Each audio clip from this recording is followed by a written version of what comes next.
Bom dia. Que a graça e a paz do Senhor Jesus Cristo seja em sua vida, no seu lar e em seus negócios. Quero agradecer a Deus por permitir entregarmos nossas primícias a Ele e juntos desfrutarmos de mais um dia dessa palavra que se encontra no livro de Oséias, capítulo 4, versículos 1, 2 e 6. Ouve a palavra do Senhor, vós, filhos de Israel, porque o Senhor tem uma contenda com os habitantes da terra, porque na terra não há verdade, nem benignidade, nem conhecimento de Deus. Só permanecem o perjurar, o mentir, o matar, o furtar e o adulterar. Fazem violência. Um ato sanguinário segue imediatamente a outro. O meu povo foi destruído, porque lhe faltou o conhecimento. Porque tu rejeitaste o conhecimento, também eu te rejeitarei, para que não sejas sacerdote diante de mim. E visto que te esqueceste da lei do teu Deus, também eu me esquecerei de teus filhos. Ao meditar sobre esses versículos, o Senhor me levou à seguinte pergunta: pode-se dizer que conhecemos a Deus e sua vontade somente pela informação, sem ter um relacionamento com Ele? Observe que a advertência que lemos nesses versículos foi direcionada aos integrantes da nação de Israel que tinham rejeitado a instrução do Senhor e falhado em ser seus representantes para as nações. Nos tempos do Antigo Testamento, os sacerdotes eram os principais responsáveis por ensinar a lei do Senhor ao povo. Mas, naquele tempo, os sacerdotes também tinham se corrompido e servido de mau exemplo para toda a nação. Por que isso, ou melhor, por isso a frase: o meu povo perece porque falta o conhecimento. Ela expressa a forma muito apropriada da situação da nação. Havia um desconhecimento generalizado do Senhor em Israel. O problema é que Israel havia rejeitado o Senhor e se voltado para os falsos deuses das nações vizinhas. Nesse sentido, a idolatria era um adultério religioso. Embora Deus houvesse sido longânimo, amoroso e misericordioso com aquele povo, os israelitas insistiam em quebrar a lei de Deus e ignorar os convites ao arrependimento. Quando Deus firmou sua aliança com a nação de Israel no Sinai, olhe qual foi a resposta do povo, descrita no livro de Êxodo, capítulo 19, versículo 8. Então todo o povo respondeu a uma só voz e disse: tudo o que o Senhor tem falado, faremos. E relatou Moisés ao Senhor as palavras do povo. Mas os israelitas quebraram essa promessa e traíram ao Senhor. Porém, a aliança de Deus com Israel deixava claro que se o povo andasse em obediência, receberia as bênçãos do Senhor, mas se andasse em desobediência, seria alvo do seu castigo. Então, por causa da infidelidade do povo à aliança com Deus, a terra foi castigada. Deus enviou calamidades para punir o pecado do povo e, ao mesmo tempo, servir de alerta ao arrependimento. Consequentemente, o povo estava perecendo, estava sendo destruído. A corrupção política, social e religiosa havia chegado ao seu limite. A imoralidade imperava no reino. A sociedade israelita era realmente má. Todos estavam mergulhados na mentira e se deleitando na impiedade. Havia crimes de todos os tipos e nada prosperava naquela terra.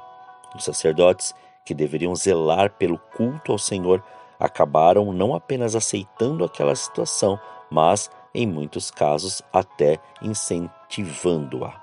Na verdade, eles viam o sacerdócio apenas como um emprego fácil e uma fonte de lucro. Os sacerdotes eram ímpios e corruptos, e o povo seguia o exemplo deles, por isso iam perecendo. Qual era o pecado fundamental que havia conduzido a nação de Israel àquela situação tão miserável? A resposta é clara no texto que lemos: a falta do conhecimento de Deus. Mas que conhecimento era esse que o povo não tinha? Era o conhecimento de Deus. Nesse texto, a palavra conhecimento traduz o termo hebraico que também servia para indicar o relacionamento íntimo. Isso significa que na declaração, o meu povo perece por falta de conhecimento, esse conhecimento é muito mais do que uma simples cognição das coisas de Deus. Esse conhecimento significava um relacionamento, ou significa um relacionamento pessoal com Deus. O povo tinha desprezado a revelação de Deus através de sua palavra e perdido este relacionamento pessoal com Ele. O povo não queria saber de Deus. Por isso, os israelitas do norte estavam encontrando a destruição. Quero concluir referenciando aquilo que acontecia nos tempos de Jesus. Haviam muitos religiosos que se orgulhavam em possuir informações detalhadas da lei de Deus, mas, ao mesmo tempo, essas pessoas não conheciam a Deus verdadeiramente. Por isso, o Senhor Jesus lhes disse: errais por não conhecer as Escrituras nem o poder de Deus, como vemos descrito no Evangelho segundo Mateus, capítulo 22, versículo 29. Muitas pessoas falam de Deus, se mostram simpatizantes da obra de Deus, se dizem servas de Deus, mas não querem saber de conhecer verdadeiramente a Deus. Elas rejeitam o verdadeiro conhecimento de Deus revelado nas Escrituras, que testifica de Cristo, a revelação suprema e final de Deus. Essas pessoas até são ouvintes da palavra, mas não são praticantes dela, como vemos descrito na carta de Tiago no capítulo 1, nos versículos 22 a 24. E sede cumpridores da palavra, e não somente ouvintes, enganando-vos a vós mesmos, porque se alguém é ouvinte da palavra e não cumpridor, é semelhante ao homem que contempla ao espelho seu rosto natural, porque se contempla a si mesmo e vai-se e logo se esquece de como era. Vivem no engano, porque possuem a informação, mas não possuem o relacionamento. Essas pessoas querem conhecer as bênçãos, mas não querem conhecer o Senhor em sua profundidade. Estão interessadas naquilo que Deus pode dar, mas não estão interessados em saber quem Ele é. A verdade é que essas pessoas estão tão dispostas a ter um relacionamento sincero, fiel e compromissado com Deus. Essas pessoas não estão dispostas a olhar para a autorrevelação de Deus nas Escrituras como única regra de fé e prática de suas vidas. Elas não estão dispostas a reconhecer que não há mérito algum no homem e qualquer coisa boa que possam ter é simplesmente favor imerecido dado por Deus.